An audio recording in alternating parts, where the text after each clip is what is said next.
Welcome back to Life's Chillent. My name is Avital, and this week's Parshat is Parshat Vayeira. Today I want to talk about something really fun, which is laughter. Because throughout this week's Parsha, we see references to laughter all throughout the Parsha. And actually, where I want to begin today is in last week's Parshat, Parshat Lech Lecha, and the reference to laughter made at the very end of that Parsha.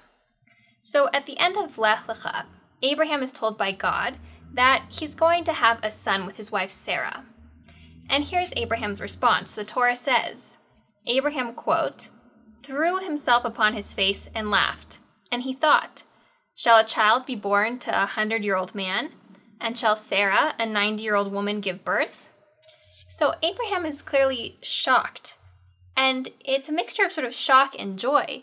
On the one hand, it's like, wow, my wife who is 90 years old and I'm 100 and we're going to have a child, like what a miracle. And the commentators don't really have any doubt about Abraham's reaction. They all seem to be pretty much in agreement that his reaction of laughter was in joy and not in, any way mocking or not believing what God was telling him. But he was just so overjoyed and excited. And then when we get to Parshat Vayeira, it opens with 3 men. The commentators say that these men are actually angels, and they come to visit Abraham's tent. And the men tell Abraham that by this time next year, Sarah will have a son. So that's pretty remarkable. But what they didn't realize at the time, initially, is that Sarah had been listening to this conversation from outside of Abraham's tent. Sarah had been listening, so she just heard for the first time that she's going to have a child in a year. Already Abraham had known because God had told him, but presumably this is the first time Sarah is hearing the news.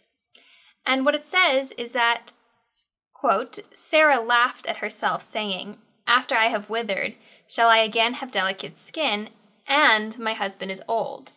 So here her reaction was, it seems to suggest that she was really in disbelief. She was saying, look, I'm already old. I'm wrinkly, and my husband is an old man. There's no way. It's not possible. It's not going to happen. Her laughter was not as much in joy at this beautiful miracle. It was more, the commentators seem to be suggesting, it was more in this disbelief. Like she was making fun of the notion that she could possibly have a child in her old age.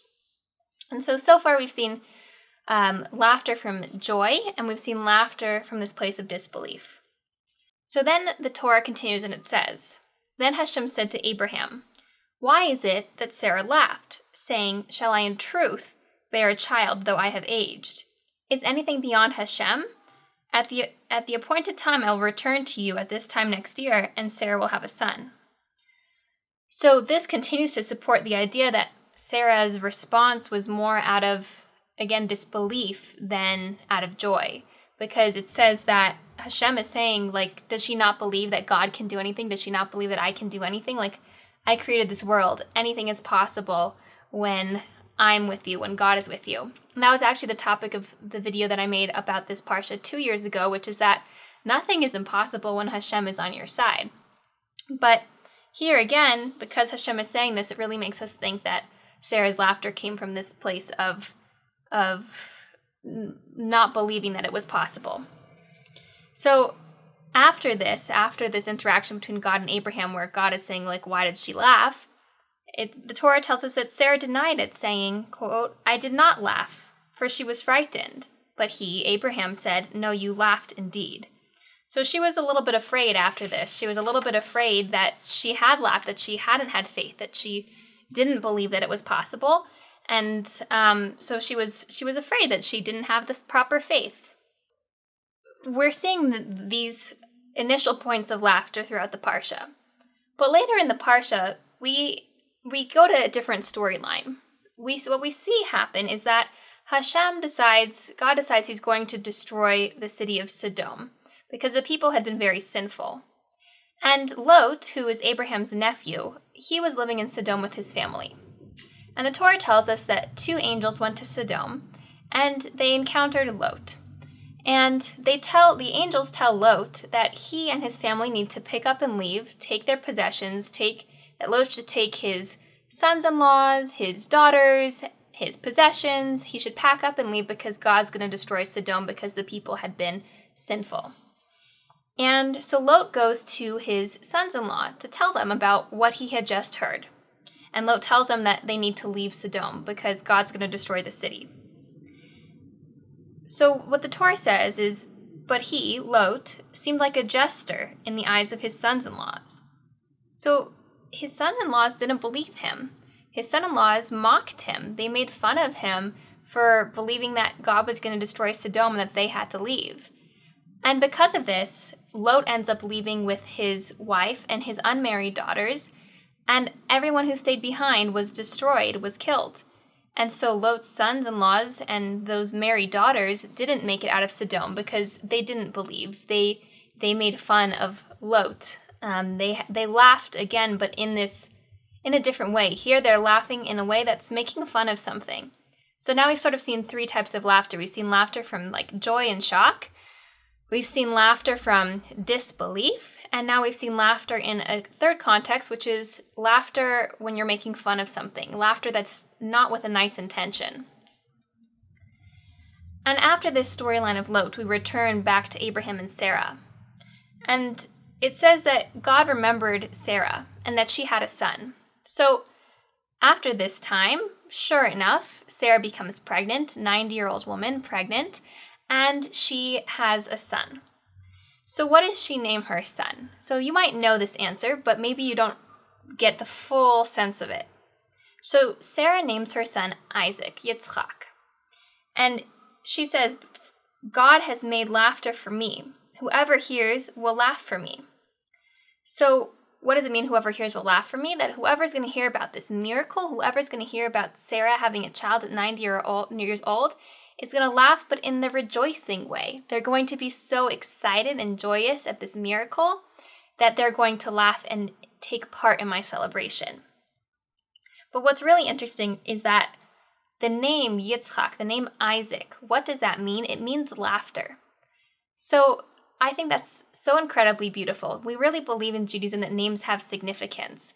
And here, after Abraham hears the news about going to have a son and he laughs, Sarah hears the news about having a son and she laughs. What do they name their child but laughter? They name their child Yitzchak, Isaac.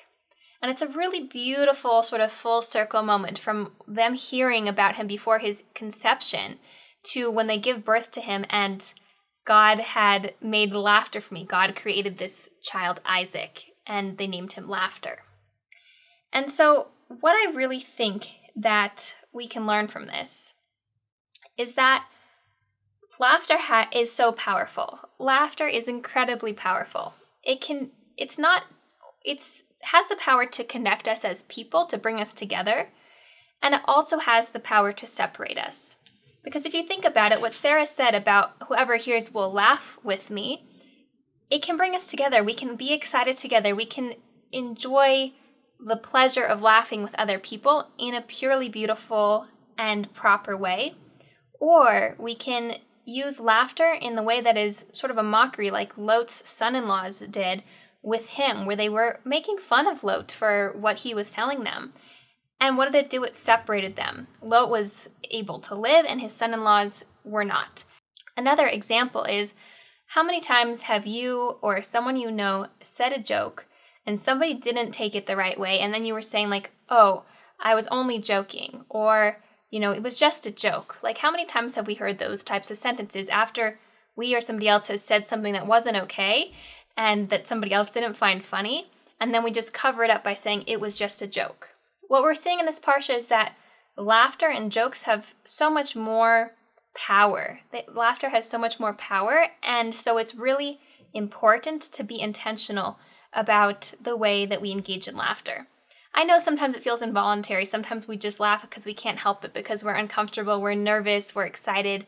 Laughter has so many of those purposes as well. But I would encourage all of us to use laughter in the ways that we saw that were really beautiful in the Parsha, like Abraham did when he found out about his son, that he was so excited, or after Isaac's birth when Sarah said that people will laugh with her, that they're going to rejoice with her, to really try hard to use laughter in those ways, in the ways that connect us and bring us together as people, and to try to refrain from all of the potential uses of laughter that would separate us from one another. So I hope you all have a wonderful week ahead filled with lots of good laughter, and I wish you a Shabbat Shalom.